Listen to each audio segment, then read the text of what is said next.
Jayorata Madhava Kunja Bihari Jayorata Madhava Kunja Bihari Gopi Chana Vallabha Girivaradhari Gopi Chana Vallabha Girivaradhari Gopi Chana Vallabha Girivaradhari Gopi Chana Vallabha Girivaradhari Yashodanandana Vrachacharandana Yashodanandana Vrachacharandana Yashodanandana Vrachacharandana Yashodanandana Vrachacharandana Yamuna Tiravanachari Yamuna Tiravanachari Yamuna Tiravanachari Yamuna Tiravanachari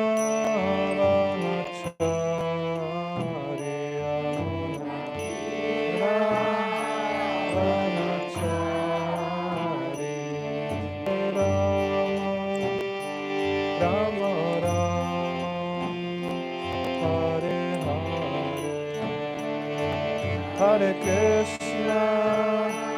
Hare Krishna, Krishna Krishna, Hare Hare, Hare Rama,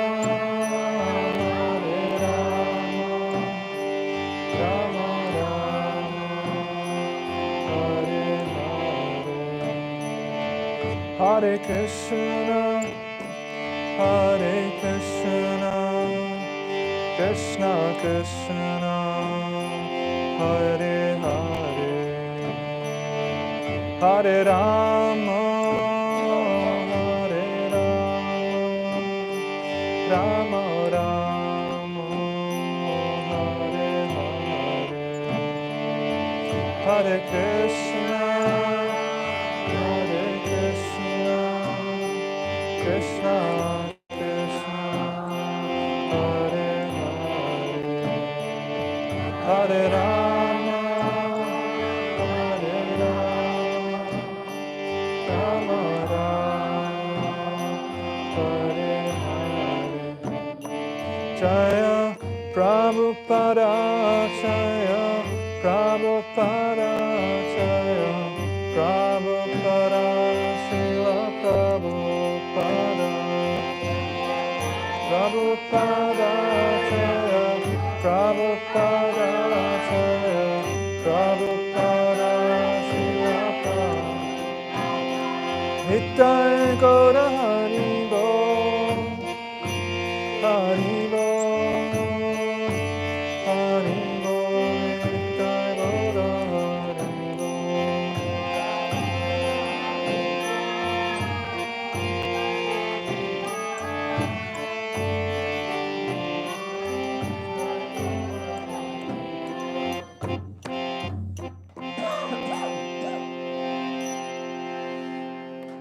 Jayam Vishnupad Paramahamsa Parivraj Acharya Sutra Sutra Srimad Esi Bhaktivedanta Swami Srila Prabhupada ki Adanta Koti Vaishnavrinda ki Grantara Srimad Bhagavatam ki Thaigor Premanande All glories to the assembly devotees, glories to the assembly devotees, all glories to the assembly, glories to Shishi Guru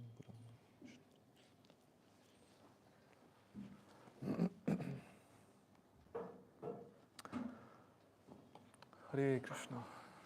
So thank you very much for the invitation on this topic of the value classes. We talk about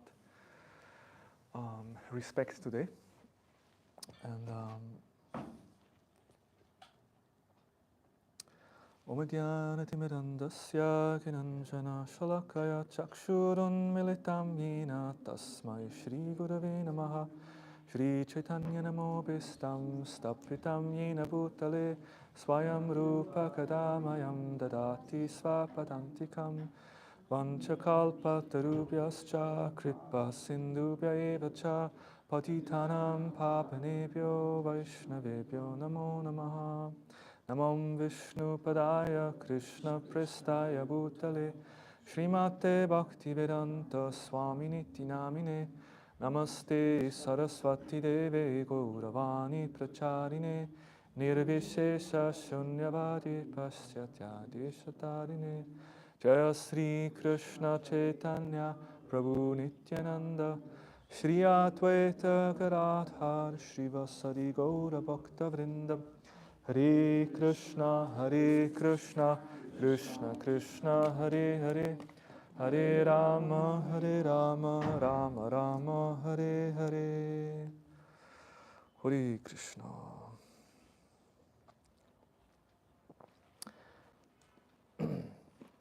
So we'll try to speak a bit about the importance of respect. Why? I mean, what is respect? The definition. What is respect? What do we understand? Then about the importance of respect. Why is it important to show respect, and especially don't demand any? And then also the result of disrespect. What happens if you don't? If you're not respectful? There is also some heavy consequences, we can say. Then also, again, why respect is important, and then also what is required for us to actually sincerely develop respect, or what is needed. And then also, something. So this we'll try to cover these topics, and of course then we'll have discussion and see what all the assembled Vaishnavas maybe like to share, and can have some discussion. Does it sound fine? Yeah? Okay, good. Then let's start. I thought, what shloka should I choose to start? And then in the end I said, okay, let's take it, do it simple. We take Trenada Pi. Sunichena taroriva saishnuna amanina manadina kirtanya sada harihi. One who thinks himself lower than the grass, who is more tolerant than a tree, and who does not expect personal honor, yet is always prepared to give all respect to others, can very easily always chant the holy name of the Lord. Prabhupada gives a short translation. This is from Adi Lila, chapter 13, text 11, I believe. The grass is specifically mentioned in this verse because everyone tramples upon it, yet the grass never protests. Everyone steps on the grass, but no grass. Have you ever heard the grass complaining? No, it's just tolerating. Huh? This example indicates that a spiritual master or leader should not be proud of his position.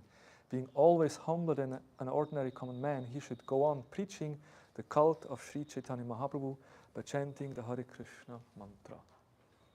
So always continue chanting the holy name, at the same time being very tolerant and very humble without demanding any respect, and always giving respect to everyone. And of course, some of you may think, oh yes, we have heard this many times. What can I learn new in this class? Respect, okay. But maybe it's not so much about getting information. Maybe it's more about reflection, meditation. How much have I actually imbibed this quality? How much do I possess this quality already? And maybe how much not? And what do I need to do so that could be our meditation, right? Especially when we understand how important this quality is. Because Sri Chaitanya Mahaprabhu very kindly came to this world and to, without any discrimination, distributing pure love of God through the chanting of the holy names. And in that way, it becomes a very easy process. But at the same time, there's a little condition there, right? Like if you sign a contract, everything looks very good, but then there is a small print, small letters, something is saying there. Like Prabhupada says, chant Hare Krishna, be happy. Very easy. But then there is a small print. And there it says, Trinada pi sunichana. Yes, you chant Hare Krishna, you be happy, and you develop, you awaken that pure love of God within your heart and become perfect. But the condition is that we also become very humble, very tolerant, and very respectful. So when we look at the definition of respect, when we just open a dictionary, it says respect, a feeling of deep admiration for someone or something due to their abilities, qualities, or achievements. Okay, so it's a deep feeling, and I found that's an interesting point. It's a deep feeling, respect. It's not something that we just theoretically know. Yes, I should be respectful. Hare Krishna Prabhu, I'm respectful. No, it's a feeling, and feeling involves some deep realization. It's something that comes from the heart. It comes from some depth. You really feel respectful. And it's interesting. I just recently did some leadership training, not in ISKCON, outside in the secular world, and they spoke about the fact that if you don't properly respect the people you're leading, you can't lead. It was interesting. Why? Because people can feel. There's different mentalities, mindsets. Some people think, I'm the best, and the others don't know. They are useless. How can you lead these people? Because they will feel that you kind of treat them not properly. And then there's a model. Like it's about a mentality. Like some people think, I'm okay, but you're not okay. Some people think, I'm not okay, you're okay. That's like low self-esteem, I'm not okay, you're okay. Some people think, I'm not okay, and you're also not okay. Everyone is bad in this world, everyone is stupid. I'm not okay, you're also not okay. But then, and it says, the only way you actually can have proper communication, proper leadership is, I'm okay and you're also okay. And that's, it sounds very basic, but it's kind of it's just a general attitude that we should have, a general respect to everyone. Like, yes, I'm not something better. I just generally respect everyone, and only then actually you can lead people, you can inspire people. Otherwise, because people are not stupid, they will feel. So, and from the scriptures, of course, Krishnadas Kaviraj Goswami has stated that this shloka, Trinada pi sunichana, as we know, should be stringed. One should string this Trinada pi sunichana verse on a garland of the holy name and wear it always around one's neck. Like I got this beautiful, I think I never got such a big garland. I understand it's not because of me. It's you showed your respect to Rūpa Goswami. That's why it's big. And somehow I received the Mahaprasad. So that's a nice garland. So similarly, we should always wear such a garland. And what's the garland? The garland of Trinada pi sunichana. Sometimes you have at Radhakund, you get these Tulsi malas, and they write Shri Radhe and so. Once I had one which said Trinada pi sunichana. Then literally you can wear it around your neck and always remember, yes. That's what I always should. And then, of course, what does it mean? It means that I'm always in that consciousness. I'm always remembering that this is what I'm meant to be, and as I said, not just theoretically, but feeling from the heart. Now, respect, sometimes we speak of the culture of respect. I believe His Grace Madhavananda Prabhu gave here in the VIHE actually. Many years back, gave a seminar. I happened to be here on culture of respect. Beautiful. I can just, if you want to deepen the topic, you can find it on the VIHE website. Beautiful seminar. And the emphasis is given there that actually the whole Vedic culture, our Vedic culture, it's a culture of respect. It's all about giving respect to others. And so the Vaishnava society is very nicely structured, where the juniors always respect the seniors, and the juniors always receive affection and blessing from the seniors because of that respect. It's a very nice relationship, right? It's okay. The juniors always give respect, and as a result from that, they always receive blessings from the seniors. And in this way, it's a very nice culture. Unfortunately, of course, nowadays, I mean, in India, maybe it's still, you're fortunate, most of you. You're from Indian background, so you still have this, like, to some degree. Nowadays, maybe also it's gone. But you grow up, you respect your elder brother, and you respect your uncle, and it's a very natural thing. But in the West, it's completely gone. It's completely gone.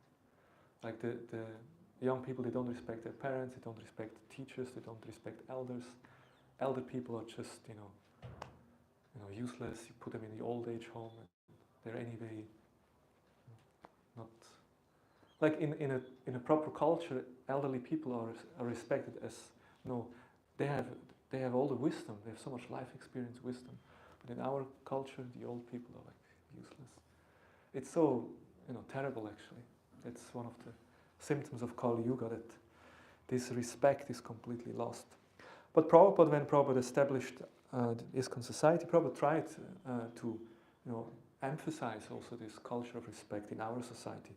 For example, Prabhupada teaches us that we should address each other as Prabhu. Prabhupada writes in a letter, yes, to call another Prabhu is all right, but not to become Prabhu. You call others Prabhu, but you don't become Prabhu, okay? To accept others as Prabhu and remain a servant is the idea. So if someone asks me, what is your name? I say, my name is Krishna Prema Rūpa Dāsa. And if someone else addresses me, he may say Krishna Prema Rūpa Prabhu.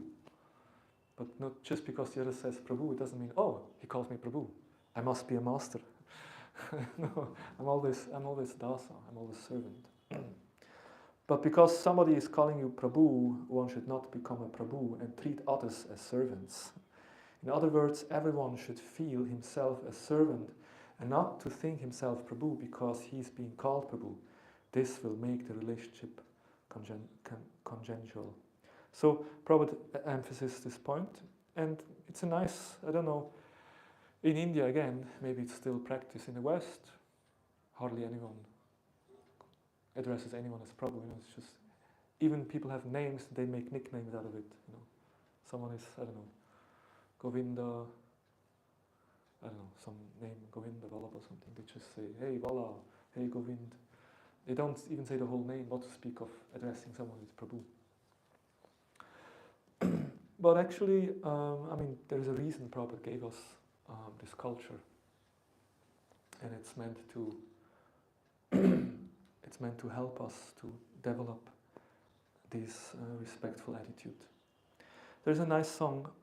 Again, we're still on the topic of importance of understanding, the importance of respect. Bhaktivinoda Thakur in his Kalyana Kalpataru gives a nice song on this. This is from the song 7 from the Prarthana Lalasamai. Kabe mui Vaishnava Jini Bo Hari Hari Vaishnava Charana Kalyinara Kani. Anyway, I just go to translation. Oh my Lord, Lord Hari. Sorry. Just be back. Someone's trying to call me. Oh my Lord, when will I ever be able to realize who is actually a real Vaishnava?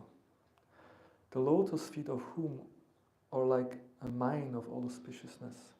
When will I become madly overwhelmed by holding such lotus feet within the core of my heart? Such a revered devotee is always transcendental, free from all faults, and fully joyful in spiritual bliss. So Bhaktivinoda Thakur is glorifying the pure devotee. Being lovingly attached to the holy name of the Lord and always disinterested and callous toward worldly interest, he is always melted with compassion for all souls. Then he says, I discriminate between three types of Vaishnava, namely the Kanishta, beginning, neophyte, the Madhyam, middle class, and the Uttama, highest pure devotee. I respect the Kanishta, I offer my respectful obeisance unto the Madhyam, and I fully submit myself to hearing from the Uttama. At that time, when I learn to properly honor such pure devotee, recognizing his real quality, then only I will certainly achieve all spiritual perfection by his mercy.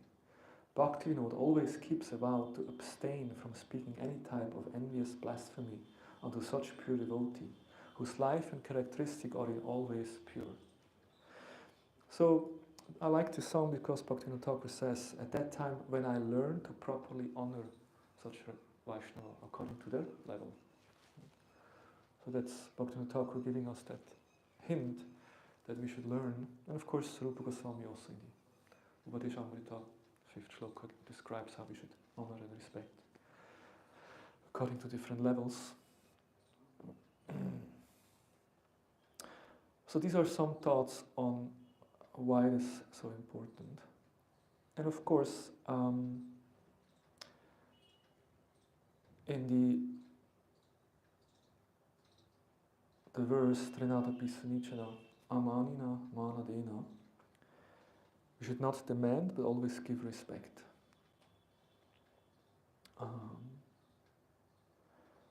So respect should be commanded, not demanded. Commanded means not commanding, you should give me respect. No, commanded in the sense of deserved. Respect should be deserved and not demanded from others. And that's an important point, in the sense of, if I actually become a nice devotee, then people naturally will respect me. There's no need, extra endeavor, like you just be a good devotee, and then people will respect you, because to be a Vaishnava is something very, very nice.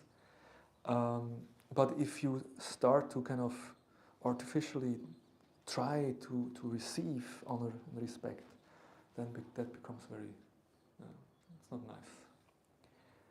And in some way we can say it's quite natural that the conditioned souls, we want some recognition.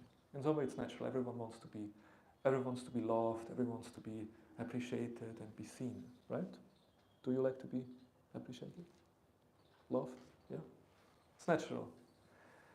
But it becomes a problem if we separately kind of strive for it, like very hungry, I need some recognition, we should be satisfied by, the natural relationships and of course if we are in a nice sangha of Vaishnavas, then that loving relationship naturally will be there, and then there is no need for this artificial kind of desire for prestige. And of course that's also a reason in our society, in Kali Yuga, there is hardly any good true relationship and friendships, and that's why people feel very lonely, and then they have that feeling, and then they want to get it in another way. So respect, in that sense, to practice respect is also an antidote to a great obstacle on the path of devotion, which is pratishta. As it says, one should not demand respect, but give respect. So if we are always busy giving respect and not demanding, then we are on a safe platform. But because that desire for respect, desire for prestige, it's a very, actually it's very ugly. Like to demand respect is very ugly, and to give respect is very divine. It's very nice, And I think we have this experience. If we are in a space of humility and really give respect to others, it feels so good. It feels so nice to honor seniors, to respect them, to receive the blessings. It feels good. But then if I want to be seen, I want to have respect, it's actually nasty, And Srila Raghunath Goswami in his Mana Shiksha speaks about this in a very Rūpa Raghunath Bhakta Prabhu knows what I'm talking about. Very graphic. First in the text 6, he speaks of the, my dear mind, why are you taking a bath in the trickling donkey urine? And that, to take a shower is very nice, right? But to take a shower underneath a donkey urine, wow. And also it's described why donkey, because it's very, aggressive, kind of, it burns the skin also. It's very terrible to get in touch with donkey urine. So why would you take a bath on the donkey urine? And this is compared to deceit, to be hypocrisy, to present oneself in a one way. Oh, I'm such a nice devotee, pure devotee, but in the back we do so many nonsense things. So kind of that crookedness is addressed. And in the next shloka, then pratishta is addressed, the desire for honor and respect.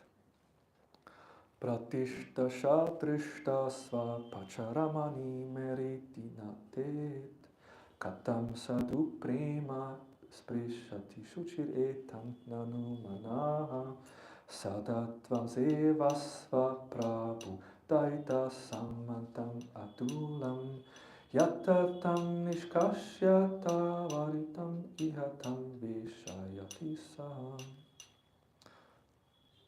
Something like that.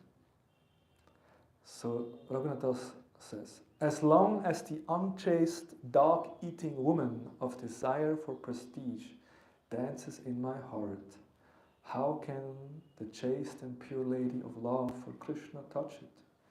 Therefore, O mind, you should always serve the incomparable, beloved devotee commander of Krishna's army, who will immediately throw out the unchaste woman and establish the pure lady of love in the heart. That's a very, graphic and very, with a lot of pictures. So, okay, let's try to understand this. So, in our heart there is a party going on, okay? Urmila Mataji, when she gives the seminar, she speaks of there's a party in our heart, but you better watch out what kind of party is going on there. Because there's an unchaste lady dancing, not properly dressed, like a prostitute. She's dancing there very wildly, and then in the middle of next to the dancing there is the table, and there is a dead dog, and that lady is very eager to eat that dog. She's a dog eater lady. It's a very ugly scene there going on in the heart. And outside of the room there is very beautiful, very pure ladies. The ladies of pure love of God are standing there, and they're waiting. They like to come, they like to enter into our hearts. That pure love wants to manifest in the heart. But as long as this unchaste dog-eating woman is dancing there, they're not entering. And therefore Raghunath Das Goswami says, call out for the great general. In the previous slokas, Raghunath Das Goswami says, call out for the Vaishnavas, for the problem of lust, anger and greed. But this problem, pratishta, requires not an ordinary devotee, but it requires a general, of the great army of the Sankirtan movement. It requires a pure devotee, like a very powerful, very advanced devotee. We have to call for help to him. And by the mercy of such a very advanced devotee, then that unchaste lady can be chased out, can be thrown out of the heart. And only then can pure love of God be established. So that's the nice picture that we were given. So from that we can understand the desire to demand respect. Don't you know who I am? I got my Bhakti Vaibhav certificate now. Like, I'm a Bhakti Vaibhavi. Don't you know? So to demand respect for some achievements that we have. That's actually very, it's not nice. And we see in the lives of devotees, great acharyas, they run away from this. They don't like respect. I mean, they don't like this glorification and unnecessary prestige. Can you think of some example of some of our Gaudiya Vaishnavas who they run away from being honored and glorified? Yes, Madhavendra Puri. You know the story. He went to the temple of Gopinath, yes, and then he had a desire to taste that kheer, just to serve his own Gopinath. But then he felt bad, and then in the middle of the night, Puchari had a dream, and then the Gopinath told him, well, I have kept some kheer for my dear devotee, and then the Pujari went in the middle of the night searching for this Madhavendra Puri. Oh, you're so fortunate, and Gopinath has kept some kheer for you. So what did he do? He ate that kheer in great ecstasy. Not only the kheer, it says he also ate the pot, the clay pot. He was so in bliss, felt so blessed that the Lord, was so merciful to him. But then he realized, oh my God, now everyone will ask, who is this Madhavendra Puri? Everyone will come and want to know who has such an intimate relationship to the Lord. I better leave this place immediately. So he left. In the life of Srimad Gaur Govinda Maharaj, there was also a similar story. He went to Spain. In Spain there is a farm, it's still existing, Brajamandal in Spain. There was drought. For months there was no rain. Maharaj came in the night and it was all dark with some oil lamps.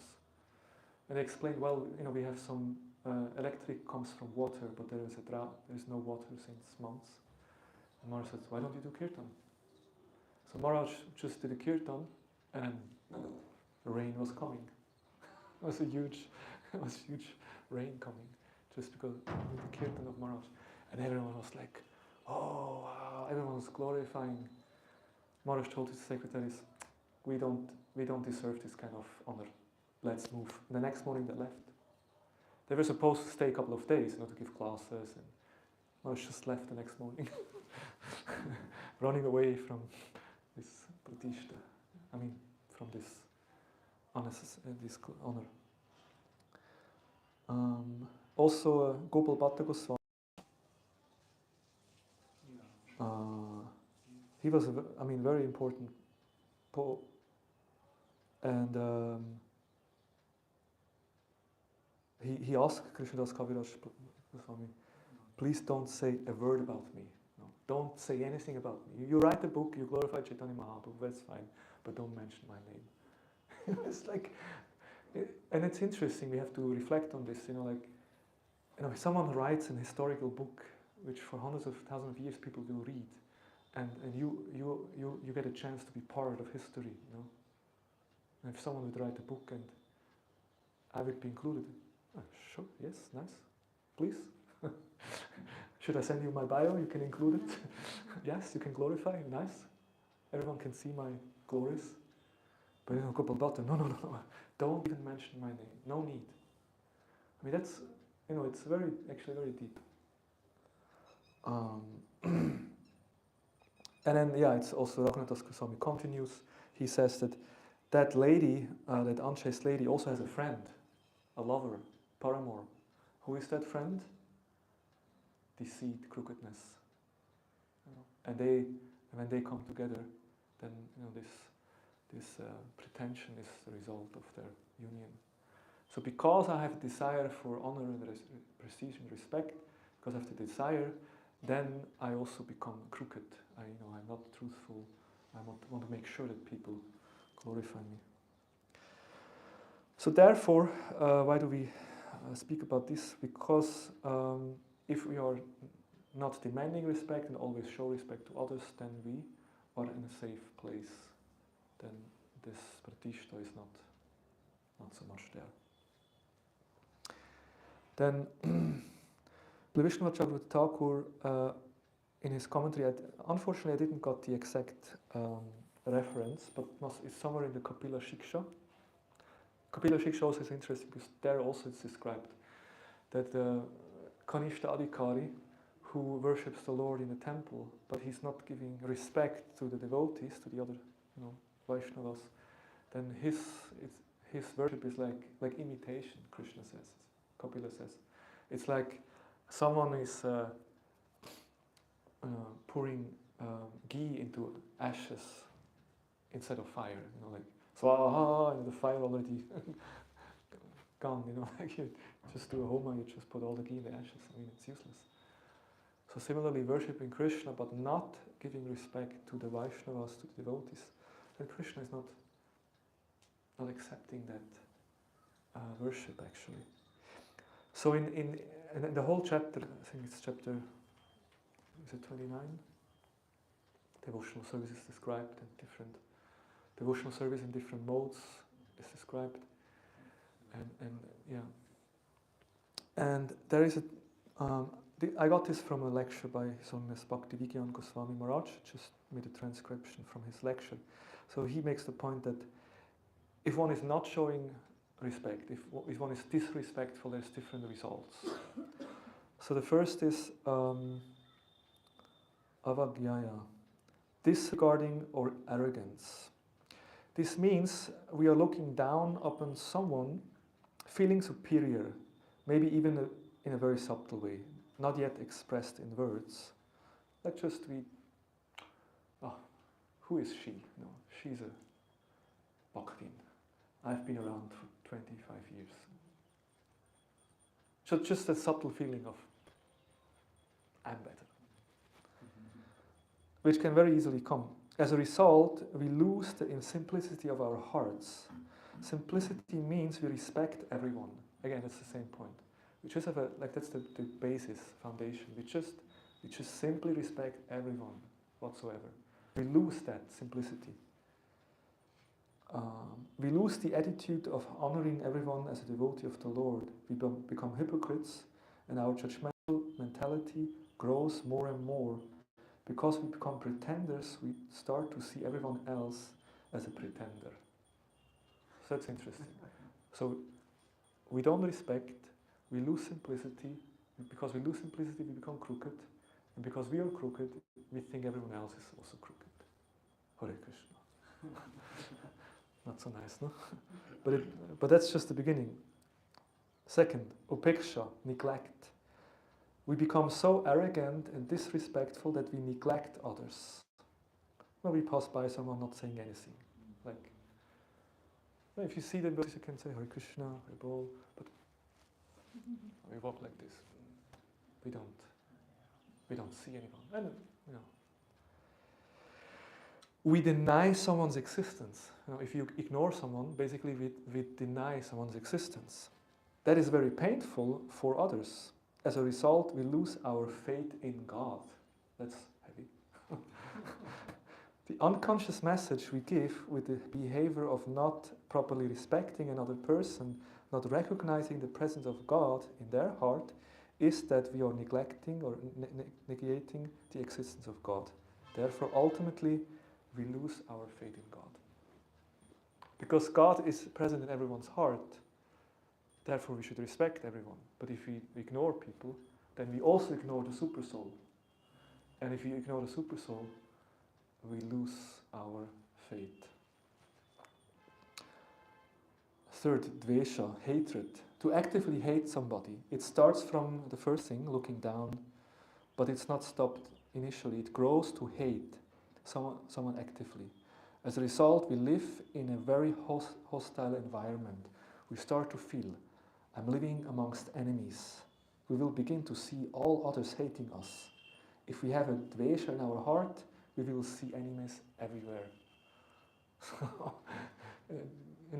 You start to, not only disrespect, but you start to hate someone, and then you start to feel that others hate you also.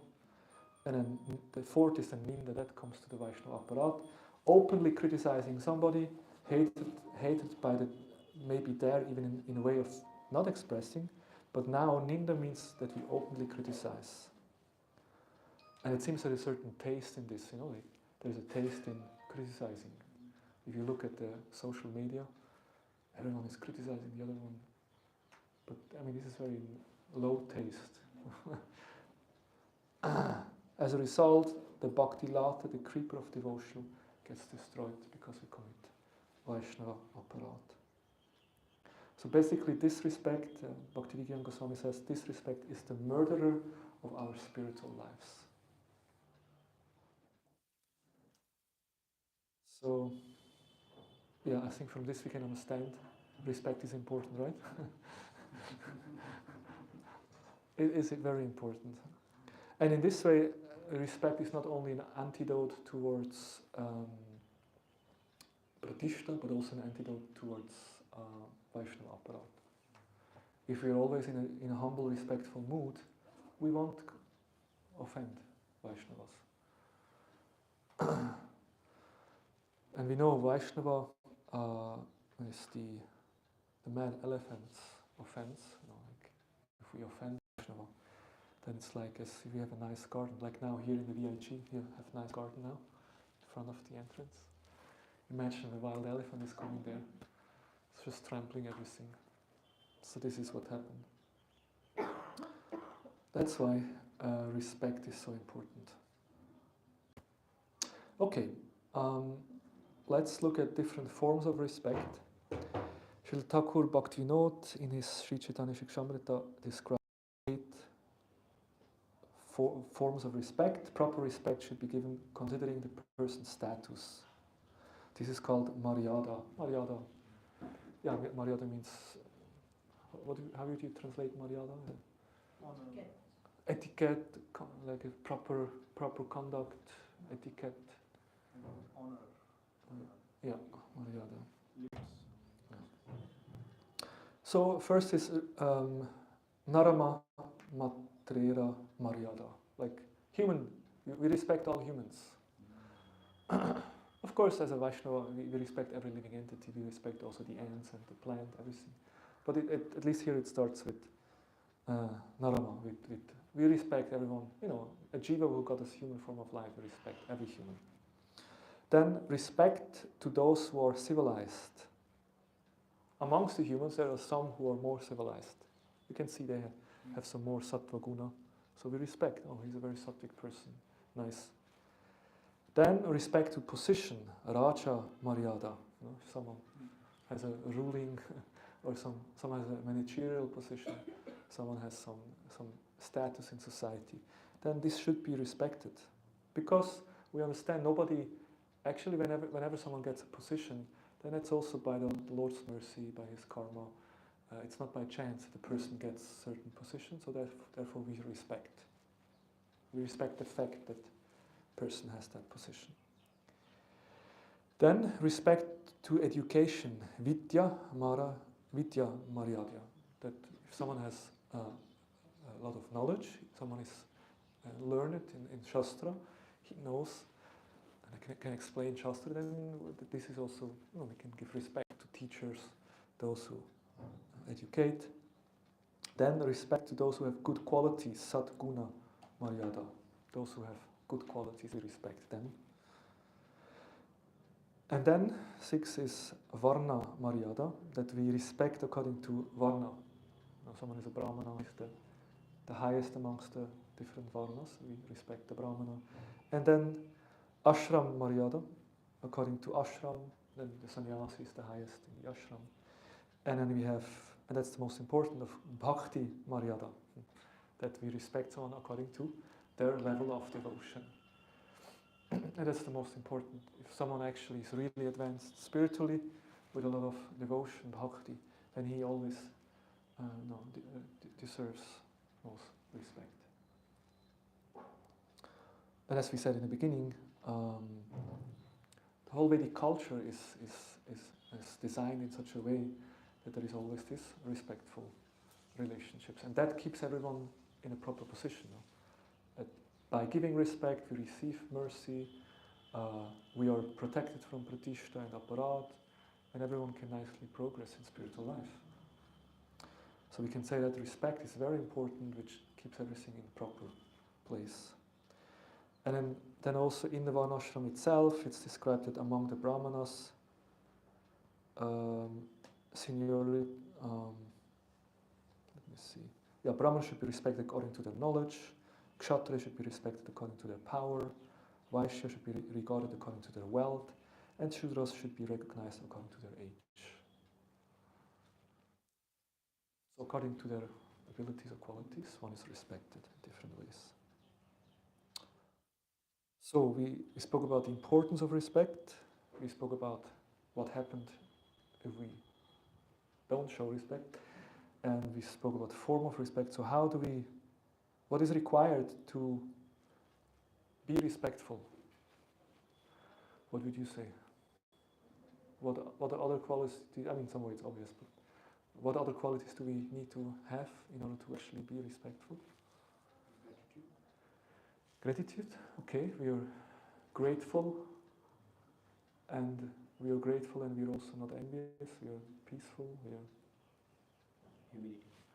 yes, because in Trinada Pisunichana we have these three qualities. We have humility, we have tolerance, and we have respect. And that's very crucial. If and they are, of course, as we know, they are interrelated. Like tolerance. If you're not humble, how can you be tolerant? Someone is treating you badly. You immediately, don't you know who I am? How can you treat me like this? I just don't deserve like.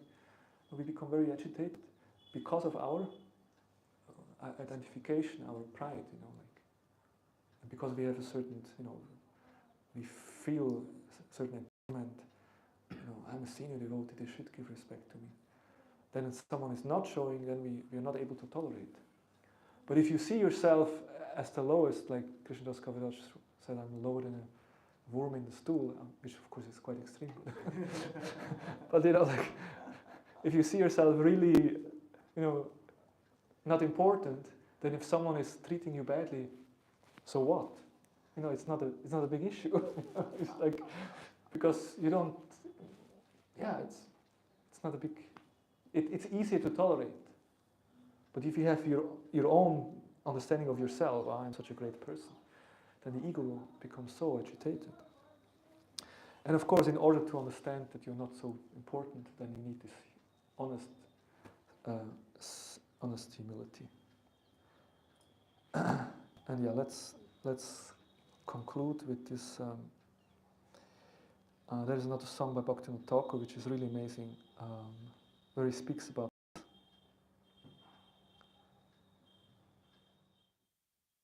Kripa Koro Vaishnava Thakur Sambandha Janiya Bhajite Abhimana Hatura Amito Vaishnava E Buddhi Hoile Hobe Ami Pratishtasha Ashi.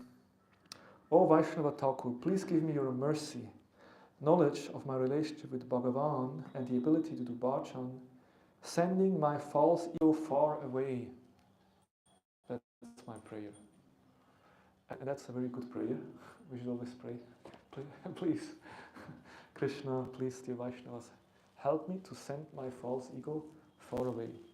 Because if false ego is far away, then we can be humble, we can be tolerant, we can show respect. That's all kind of, no problem. It's only due to the false ego that we struggle with this.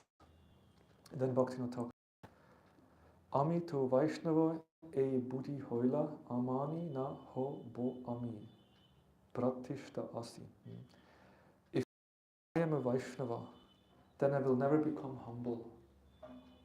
My heart will become contaminated with the hope of receiving honor from others, and I will surely go to hell. Hare Krishna. That's why it says, that day where you think, I think now I'm advanced devotee.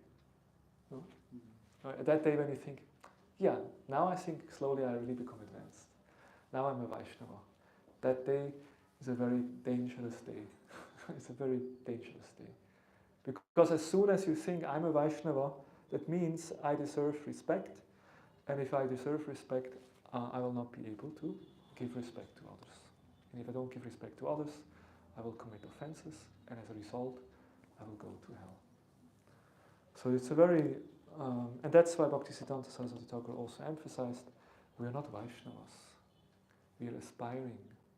We are practicing Vaishnavas here. We sadhakas, we practice, we try. We shouldn't consider ourselves to be Vaishnavas.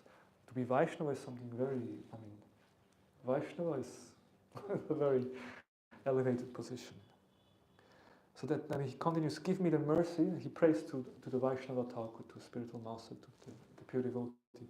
Give me the mercy that I can renounce the false conception of my being guru and can be your servant. Let me accept without publicity your remnants and your foot-bathed water. By thinking that I am superior and giving my remnants to others, I will bring about my destruction.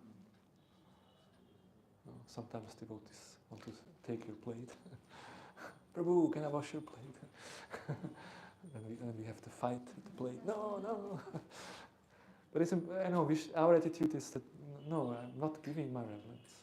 If you think yes, you can take my plate and take some of the remnants, you can make some advancement by my mercy. If this kind of mentality creeps in, you're destroyed. Let me always identify as your disciple and not accept any worship or praise from others. And in the beginning it's easy, like if you just accept Guru, you just become a devotee. There is a humble request if you can speak a little louder. Okay, yes, sorry. Yes, I'm too humble, that's why I'm speaking. So it's a false humility. So, if I just become a devotee, just accept the Guru, then it's easy to identify as a servant, right? I'm a disciple of my Guru. But if you have been in a movement for 30 years, 40 years, and people fall at your feet, then it is more difficult to still feel I'm a disciple. Then you start to think, oh, now I'm a Guru. Because obviously people fall at my feet and they want instruction. So now I'm Guru. But here Bhaktivinoda Thakur says, no, I'm always disciple. I've always remained disciple. In this way I can renounce desire for honor for myself and can offer respect to others. Weeping sincerely at your lotus feet and rolling on the ground, I pray that you will give me the ability to chant Naam purely. And that's also the thing. If we want to chant, as we said in the beginning, if we want to chant the name purely, then we need to chant it with a humble state of mind and without offenses, meaning giving respect to everyone. So that's the quality that we require, humility, to actually show respect. And then I will conclude with the point that ultimately we show respect to the Supreme Lord in the heart. No? So why does he give respect? Because we know that everyone is a resting place of Krishna. Krishna is there in the heart of every jiva, therefore we pay respect. Respect is paid to Krishna, not to the body. This is what we understand. And there is this, in the 4th canto, in the Daksha Shiva Lila, we have this shloka here. This is Shiva speaking, explaining to Sati, because the question was, why did Shiva didn't get up? Daksha entered the room there, the assembly hall, everyone got up, everyone showed respect. With the exception of Lord Brahma, because he's the original, he doesn't need to show respect to anyone.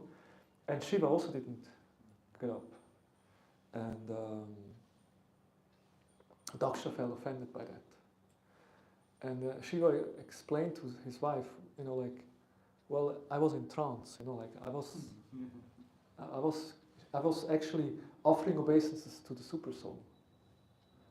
And by offering obeisance to the super soul, I don't need to offer obeisance to anyone else, because the super soul is the object of worship. So I already paid obeisances. He says, my dear young wife, certainly friends and relatives offer mutual greetings by standing up, welcoming one another and offering obeisances. But those who are elevated to the transcendental platform, being intelligent, offer such respect to the super soul who is sitting within the body, not to the person who identifies with the body. And then Srila Prabhupada says, it may be argued that since Daksha was the father-in-law of Lord Shiva, it was certainly the duty of Lord Shiva to offer him respect. In answer to that argument, it is explained here that when a learned person stands up or offers obeisances in welcome, he offers respect to the super soul, who is sitting within everyone's heart. Among Vaishnavas, therefore, it is seen that even when a disciple offers obeisance to his spiritual master, the spiritual master immediately returns the obeisances because they are mutually offered not to the body but to the super soul. Interesting. Therefore, the spiritual master also offers respect to the super soul situated in the body of the disciple. The Lord says in Srimad Bhagavatam that offering respect to his devotee is more valuable than offering respect to him. Devotees do not identify with the body, so offering respect to Vaishnava means offering respect to Vishnu. It is also stated also that a matter of etiquette, as soon as one sees a Vaishnava, one must immediately offer him respect, indicating the supersoul sitting within. A Vaishnava sees the body as a temple of Vishnu, since Lord Shiva had already offered respect to the supersoul in Krishna Consciousness. Offering respect to Dāsa, who identified with his body, was already performed. There was no need to offer respect to his body, for that is not directed by any Vedic injunction. So that's also a nice thing to remember. Even if we feel like, okay, I understood this class about respect, now I will show respect. But that person, it's really difficult to give respect to that person. Well, if you believe it or not, but the supersoul resides also in that person's heart. So even if you don't like the person, show respect at least to the supersoul, and to the fact that the supersoul took the trouble to travel along with that soul in the same body. If the supersoul, if Krishna takes the trouble to companion this soul on its journey, maybe that soul deserves some respect as well. And after all, that soul is also part and parcel of Krishna. So that's like on a spiritual level another dimension to understand that yes, showing respect is important for all these different reasons we gave, but ultimately showing respect is also important because it's just a natural Krishna conscious attitude. And Bhaktivedanta Goswami again, he says that when we speak of the 9 levels, Shraddha to Prema, Shraddha means actually Shastriya Shraddha, that one has faith in scripture. And if someone actually has faith in scripture, he understands that the supersoul is in the heart of everyone, and therefore he will respect everyone. So therefore, Shraddha actually is a very advanced level. Just the first level, Shraddha, if it's actually applied, it's very advanced because you really show respect to everyone, because you have that deep faith that the Lord is in the heart of everyone. And in this way we can, and then it becomes very natural to show respect. Because, you have developed that proper consciousness and attitude. So we spoke about the importance of respect, how disrespect is very detrimental for our spiritual life, how showing respect, saves us from the obstacle of pratishta and aparad, and how actually offering respect is something very natural because we see the Lord in the heart of everyone. Hare Krishna, Krishna Krishna, Hare Hare, Hare Rama, Rama Rama, Hare Hare. Thank you very much. Then let's I don't know how long this class is going, but let's see whether Mother Prashanta. Yeah. You can take questions. Yeah. Would you like to add something or comment? That's wonderful topic. And no question. How do we deal with when there is someone who is like who has that tendency ongoingly not to be respectful, to be proud, to demand respect? How do we deal with such a person when there's a person like this in the community? And he doesn't that they are arrogant, proud, disrespectful, impatient, and keep Vaishnavas. How do we deal with such a person? Very. Because there are people. Yeah, there are people like that. Yes. Yes. I mean, to some degree we are all in that category, but some are like a little extreme here. Yes. Hopefully that person has some seniors and some, but that's often also a problem. Sometimes this person don't have a guru, or the guru is very far away. Like the guru has thousands of disciples, and He's just one of many. And that's often a problem, you know, like because otherwise you could kind of address the issue to the seniors, you know, like, you know, I know that you're the guru of this so-and-so disciple, or you're a Shiksha guru, you're a mentor, and we have observed the person here, you know, he needs some lesson in humility, could you kindly talk to him? That would be kind of a natural step to do. But often the person don't have such people, you know, like they have guru is far away, guru doesn't even know the person, and then they don't have a mentor, don't take shiksha, they're independent. Then it becomes hard, yeah. Yeah, but ideally, I mean, leaders can. I guess there's different ways. Leaders can try to address the topic that, like, in an educational way through classes. You know, like if you're the leader in this community or you give classes in the community, you can just again and again emphasize the point in class without pointing out the person. Just you know, use the Bhagavatam as a way to you know educate the devotees by emphasizing this point because you see it, there is a need. That's the way you can do it. Of course, another way is practical example. You show how it should be done. That's always powerful by own example. But yeah, if everything not works, then some senior should talk to the person. Maybe it's your duty then to do it. And another thing is that usually Krishna is very expert in crushing the pride of his devotees also. Usually, if someone is really puffed up, Krishna will not tolerate also at some point. And there's many stories with the devotees. Krishna wanted to crush the pride of the devotees. You know the story? And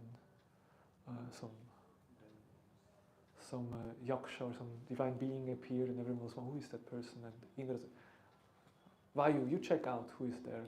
So Vayu went, who are you? And that yaksha looked at Vayu, who are you? Don't you know who I am? I am Vayu. I'm the wind god. And the yaksha said, so what can you do? I can blow away everything. Can you blow this little straw? And Vayu, sure. And the straw just didn't move. And the pride of Vayu was completely crushed. He left. And then Indra sent Agni. Who are you? Who are you? Don't you know I'm Agni, the fire god? What can you do? I can burn anything. Can you burn this little straw? And Agni tried and couldn't do anything on the straw. So the pride of Agni was also destroyed. And I think then Indra came, and then the yaksha already left. And then he asked, who was that person? And then I think Uma was there, Parvati. And he asked Parvati, who was that person? And she laughed at him. You don't know.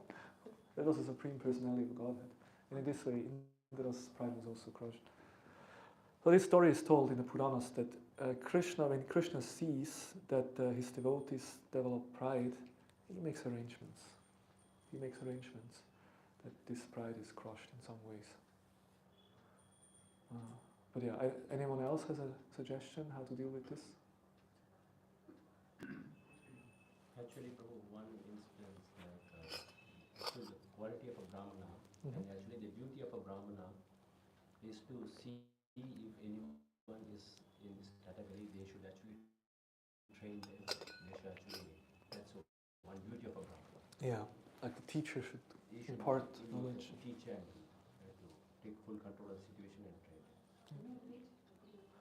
It's a duty of a teacher, Brahmana, to actually train. Not only giving classes, but to engage everyone in the right aspect. Yeah, not only theoretical knowledge, but also character building and engaging people, teaching, training people. So something goes somewhere wrong, it's the quality of Brahmana to engage them. yeah, rectify. By Krishna, that's what I heard. Yeah, rectify the person. Yes? Actually, it's the nature of this kind of challenging things. So the question is coming from leader now. So, but if this question comes from generic masses, this type of questions creates a one kind of authority to that person to find and to correct the others from the Bhagavatam speaker. So what I mean to say that, just suppose if I ask, Prabhu, how to correct others if they are not respectful? And the speaker also said something like in that direction only. So then person sometimes gets the authority to correct others. But if we answer it like that way, that we are no one to correct others, we are here to correct ourselves, then it changes the whole paradigm totally. So I've seen some Maharaj, they answer this kind of questions when they ask, Prabhu, I am all right, but what about others? So they change it. No, Yeah, no, don't look at others, you look at yourself. Yeah. So whenever this type of classes or this topic happens, then we are directed towards us again. That's kind of what should be done. Yeah, and you're right. In principle, we shouldn't be so much worried about others. We should be much more concerned about ourselves. But then when it comes from the perspective of a leader, then it's different. And that's because in general, we as ordinary devotees, it's not our duty to correct others. And that's also something we need to understand, because we have the situation, you're in a temple and it comes one new bhakta and everyone is teaching, instructing, correcting the new bhakta, like the whole day from morning till night everyone is giving him the sauce. But that bhakta doesn't last very long. He leaves the ashram after 2 days. So it's important, like usually then there is one person is the bhakta leader and he trains the new devotee, not that everyone just, because it's not the duty of everyone just to point out the fault of everyone. It's not our duty. There is specific people, that's the leaders, the gurus, they are meant to correct others. Of course, and also that done from a good intention, without false ego. But an ordinary devotee, we don't have any business with correcting anyone. And if we feel disturbed, then we may approach the authority, and they do the needful. But we are meant to look at our own, what we need to improve, certainly. Yeah, very true. Thank you. Okay, something else? Hare Krishna. In Chaitanya Charitamrita, Krishna's Kṛṣṇa Goswami is saying that he's saying that we should be careful not to judge the devotee according to achievement, although it's also to be considered and be appreciated. But we should be careful that here is a great preacher, or here is a great lecturer, or whatever, and here is a very ordinary rank and file devotee. So he doesn't deserve my respect. I make full dandavats in front of Maharaj, but he is very ordinary. That's again it's again a false ego, and that's why we said in the beginning, like it's all about that general mood that I really respect everyone, and there is it's I think a very valuable point that there is no need to judge so much. Who deserves my respect? How much respect should I give? That's the simplicity means Vaishnava, like someone has a tilak on a Vaishnava. I just respect. And of course, sannyasis, I may give some extra respect because he deserves it or the situation requires. But it doesn't mean that others are kind of very good point. And another comment I wanted to make is that sometimes we receive respect that actually we don't deserve, or that is foolishly offered. Yeah, that's also.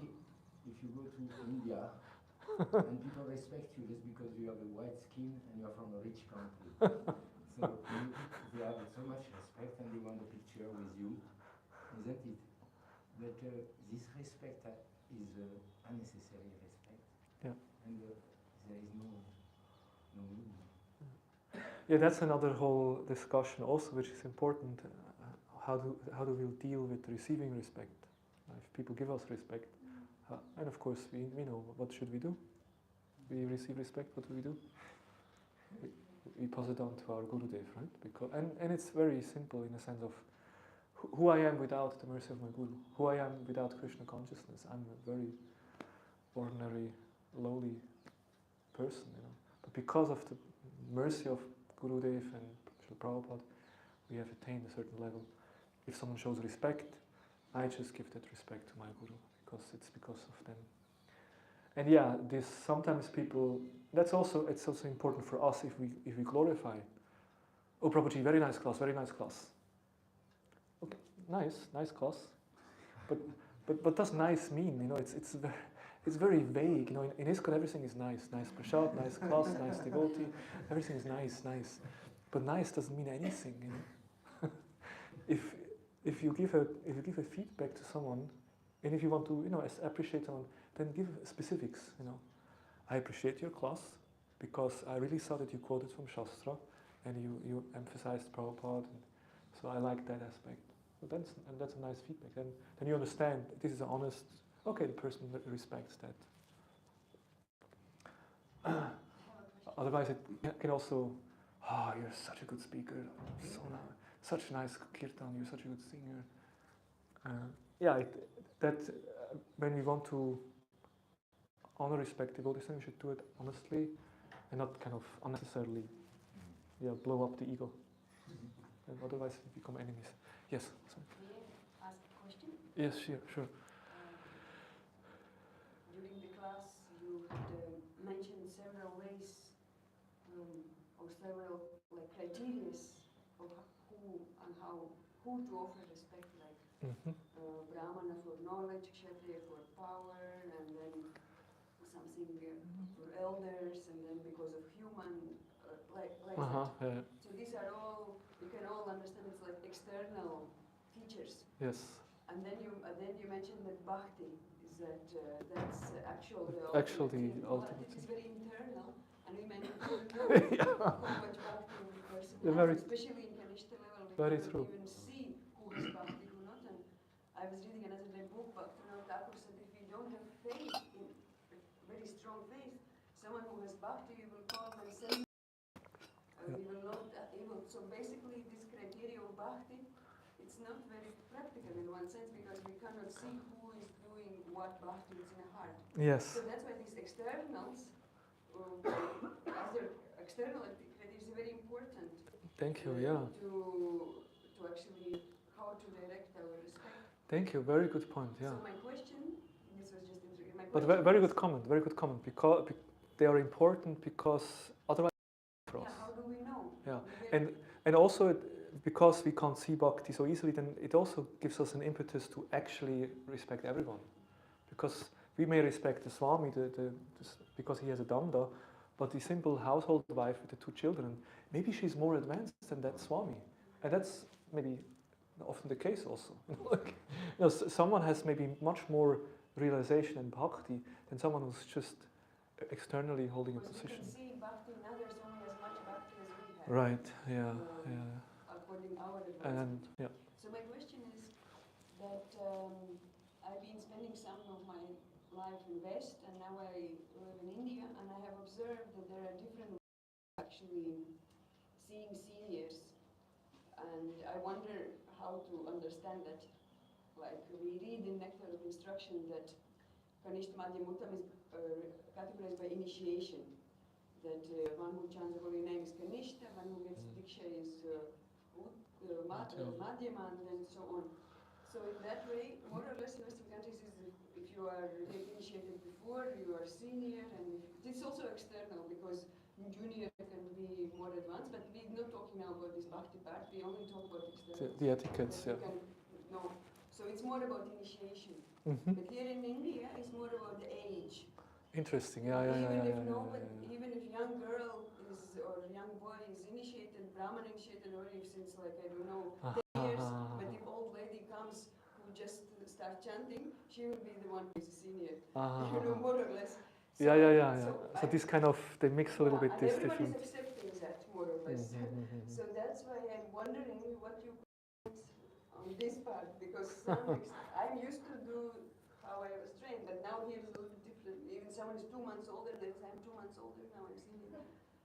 I'm over-exaggerating. Yeah. But the point is like this, so I wonder how to see these things. Yeah, that's a good question. So we have this Maryada, these etiquettes, and there is different levels of that. And just one more point. And something you're mentioning that Shudras are according to age. Yeah. So maybe it's something like a Shudra. I don't know. I'm just confused. I want to understand better. You like to comment, please? Yeah. Yes, very nice discussion. I think it's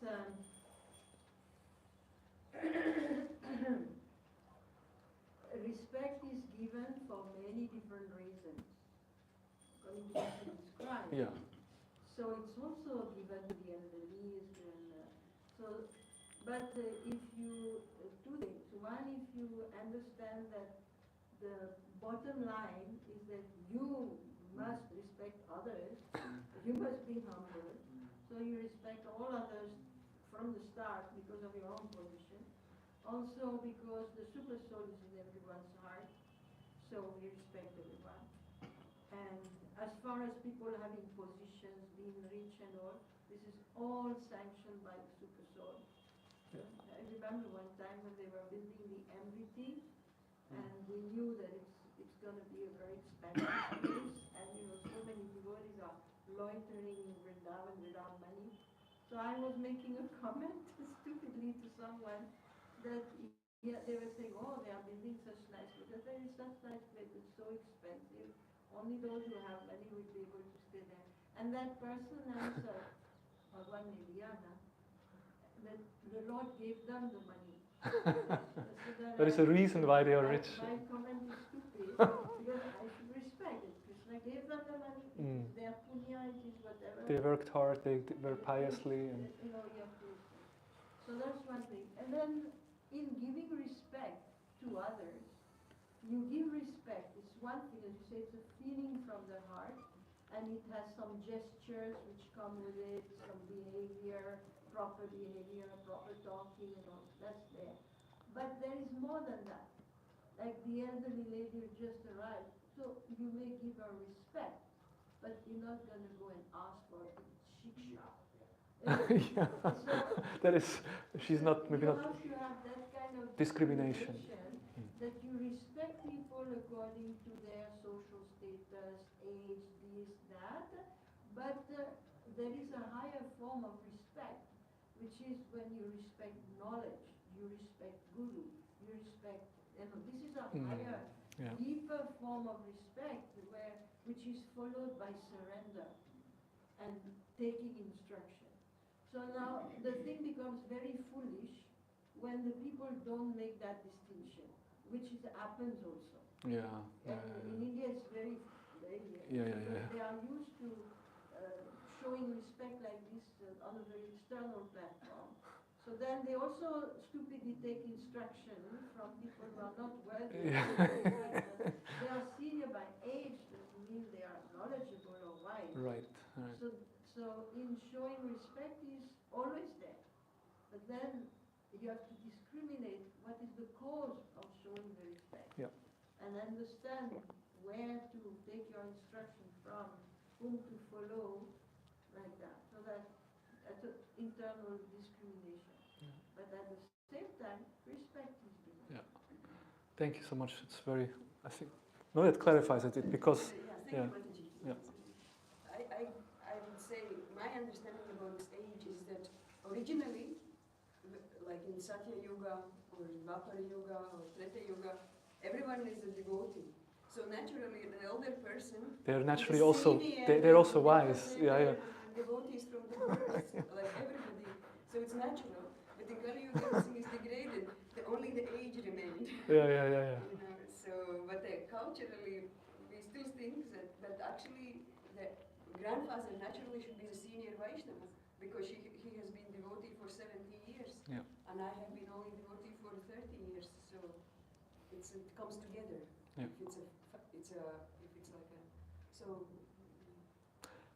Thank you so much. I think that's a very good point that respect is always there, but then we discriminate, in a sense. Also, in Ellie Mataji, we respect, maybe you need a chair, we give respect, but maybe she's not invited to give class or do puja, because she doesn't know. So All right, I think our time is up. Thank you very much for giving me this opportunity to speak about this topic and have your association. Srila Prabhupada ki jai. Hare Krishna. Vancha kalpatarubhyascha kripa sindhubhyeva cha patitanam pavanebhyo vaishnavebhyo namo namaha. Thank you very much, Srila Prabhupada. Hare Krishna. You come again and again. You have Hare not Krishna. come for so many years. So sometimes we may invite you online also to give